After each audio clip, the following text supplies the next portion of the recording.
in my research group over the last several years, it's simply been that we think depression belongs on this list. Depression is an inflammatory illness. Here's something many of you may not have walked in here knowing tonight. The inflamed brain is a depressed brain. Inflammation is powerfully capable of triggering depression. Well, what are we talking about with depression anyway? I'll bet most of you know, because you came to this talk tonight.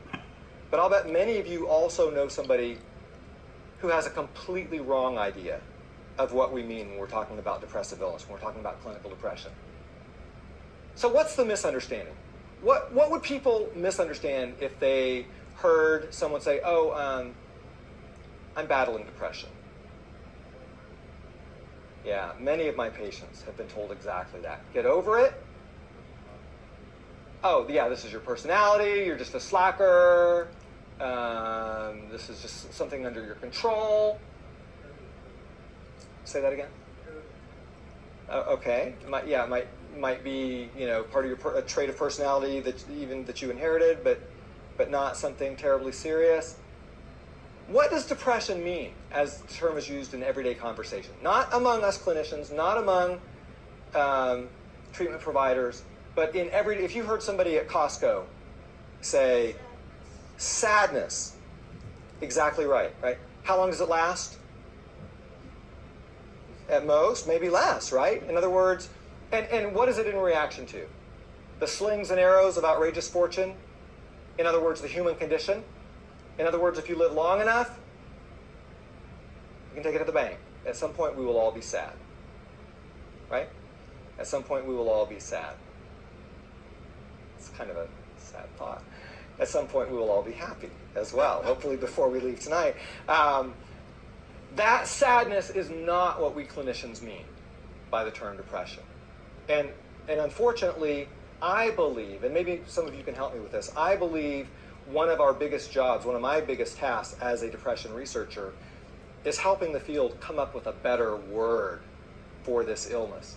Because when we're talking about depressive illness, we're talking about something that's debilitating, that changes the functioning of the brain, changes the functioning of the body, changes our hormone function, robs us of the most restorative phase of sleep, robs us of our energy, robs us of our concentration, robs us of our memory, robs us of our ability to experience pleasure, lights up the brain's pain circuits. I had a patient not too long ago who told me about a good friend of his who was battling a form of cancer. It was Hodgkin's lymphoma. Have you heard of it? Thank God it was curable. It was curable.